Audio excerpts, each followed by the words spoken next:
பாலாறு குறுக்கே தடுப்பணை கட்டுவதற்கு சிங்கம்புணரி பகுதி விவசாயிகள் எதிர்ப்பு.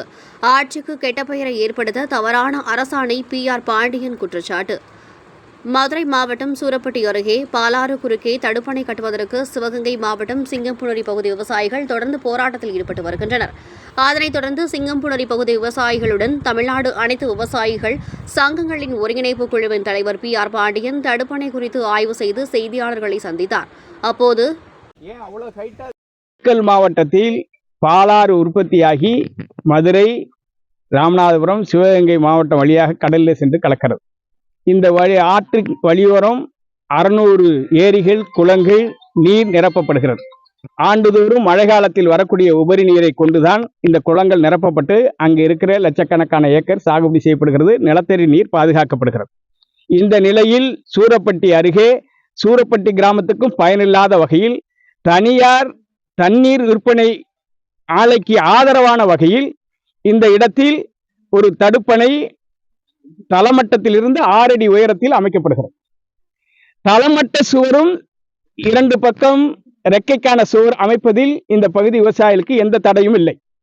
ஆனால் தளமட்டத்திற்கு மேலே 6 அடி உயரத்திற்கு தடுப்பு சுவர் அமைக்க வேண்டுமானால் சிவகங்கை, ராமநாதபுரம், மதுரை மாவட்ட ஆட்சியர்களிடம் தடையின்மை சான்று நீர்ப்பாசனத்துறை பெற்றிருக்க வேண்டும். அப்படி பெற்றிருப்பார்களேயானால் மாவட்ட ஆட்சியர்கள் விவசாயிகளிடம் கருத்தை கேட்டு விவசாயிகள் ஒப்புதலோடு இந்த திட்டத்திற்கு அனுமதி வழங்கியிருப்பார்கள். ஆனால் தனியார் தண்ணீர் விற்பனை நிலையத்துக்கு ஆதரவாக நீர்ப்பாசனத்துறை மறைமுகமாக இந்த சதி திட்டத்தை அரங்கேற்றி ஒட்டுமொத்தமாக 600 பாசன குளங்களையும் நிலத்தடி நீரையும் 500க்கும் மேற்பட்ட கிராமங்களில் அடியோடு அழிக்கிற நடவடிக்கையில் நீர்ப்பாசனத்துறை ஈடுபட்டிருப்பதை வன்மையாக கண்டிக்கிறோம். இப்படி அரசினுடைய நிதி 9.5 கோடி ரூபாயை தனிநபரிடமிருந்து ஆதாயம் பெறுவதற்காக நீர்ப்பாசனத்துறை இப்படி ஒரு தடுப்பு சுவர் ஏற்படுத்துவதை இந்த பகுதி விவசாயிகள் அனுமதிக்கவில்லை. 500 கிராம மக்கள் தொடர்ந்து போராட்டம் நடத்தி வருகிறார்கள். அதிகாரிகள் தவறான தகவலை ஆட்சியாளர்களுக்கு சொல்லுகிறார்கள். கடந்த ஆட்சியில் ஊழல் முறைகேடு நடந்ததாக, தற்போது ஊழல் முறைகேடு இல்லாமல் மக்களாட்சி நடத்துவேன் என்று சொல்லுகிற முதலமைச்சர் இப்படி மக்கள் கூடி நின்று போராடுகிற போது மக்களுடைய கருத்தை காதில் வாங்கி அதற்கு உரிய தீர்வு காணுவதற்கு தமிழ்நாடு முதலமைச்சர் உரிய உத்தரவிட வேண்டும். நீர்ப்பாசனத்துறை அமைச்சர் எந்த எதிர்பார்ப்பும் இல்லாமல் செயல்படுகிற புசி ஆனந்த் அவர்கள் இது குறித்து முழுமையான ஆய்வுக்கு உட்படுத்த வேண்டும். இதிலே தடுப்பு சுவர் அமைப்பதை கைவிட்டு தளமட்ட சுவரோடு வேண்டுமானால் 1 அடி உயரத்திற்கு தளமட்ட சுவரை உயர்த்தி இந்த கீழ்ப்பகுதி நீர் செல்வதை தடை செய்யாமல் பாதுகாக்க முன்வர வேண்டும். எனவே உடனடியாக முதலமைச்சர் அவசர கால நடவடிக்கை எடுக்க வேண்டும்.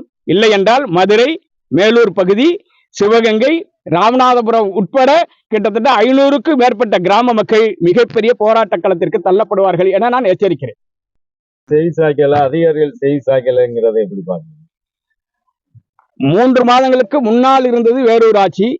இன்றைக்கு 1.5 மாதம் கூட இன்னும் நிறைவடையவில்லை. இந்த ஆட்சிக்கு உண்மை நிலையை எடுத்து சொல்ல வேண்டியது அதிகாரிகள், உளவு பிரிவு காவலர்கள். ஆனால் இவர்கள் இந்த இடத்தில் இருக்கிற உண்மை தன்மையை அரசுக்கு சொல்லுகிறார்களா உளவு பிரிவு என்பது எங்களுக்கு சந்தேகமாக இருக்கிறது. உளவு பிரிவினுடைய கூடுதல் IG அவர் மிக நேர்மையானவர். ஆகவே அவருக்கு இந்த மதுரையில் பணியாற்றிய அனுபவம் இருக்கிறது. இந்த பாலாறு பற்றியான அனுபவமும் இருக்கும். எனவே அவர் உண்மை நிலையை முதலமைச்சருக்கு எடுத்துரைப்பார் என்று நம்புகிறோம். இந்த மதுரை மாவட்டத்தில், சிவகங்கை மாவட்டம், ராமநாதபுரம் மாவட்டத்தில் இருக்கிற உளவு பிரிவு அரசுக்கு உண்மை நிலையை தெளிவுபடுத்த வேண்டும். நீர்ப்பாசனத்துறை தவறான வகையில் தகவலை சொல்லி தனிநபர்களிடம் சுயநலத்திற்காக போடப்பட்ட இந்த திட்டங்களை எப்படி அவர்கள் கைவிடுவார்கள்?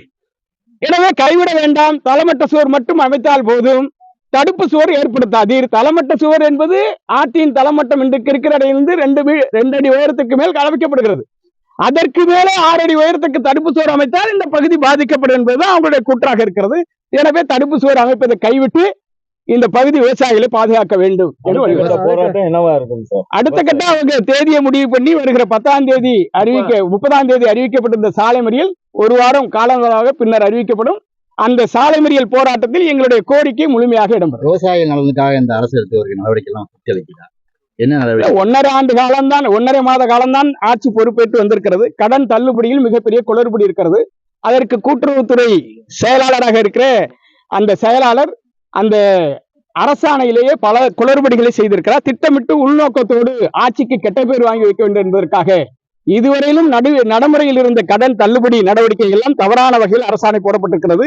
ஒரு குடும்பத்திற்கு ஒருவருக்குத்தான் ஒரு குடும்ப அட்டையில் பெயர் இருந்தால் ஒருவருக்கு மட்டும்தான் கடன் என்பதெல்லாம் இது அந்த துறை கூட்டுறவுத்துறையுடைய செயலாளர் அமுதா IAS அவருடைய தனித்த பழிவாங்கு நடவடிக்கையாக இருக்கிறது. இது விவசாயிகளை பழிவாங்கும் நோக்கம் இருக்காது. அவர் அரசை பழிவாங்க வேண்டும் என்கிற நோக்கத்தோடு அவர் செயல்பட்டிருக்கிறார். முதலமைச்சர் மறுபரிசீலனை செய்வதாக வேளாண் துறை அமைச்சர் அறிவித்திருக்கிறார். நானும் முதலமைச்சரிடம் நேரடியாக பேசியிருக்கிறேன். ஆகவே விவசாயிகளுக்கான ஆட்சியாக எனது ஆட்சி செயல்படும் என்கிற நம்பிக்கை என்னிடம் சொல்லியிருப்பதால் இந்த கருத்தை நான் முதலமைச்சருக்கு முன்வைக்கிறேன்.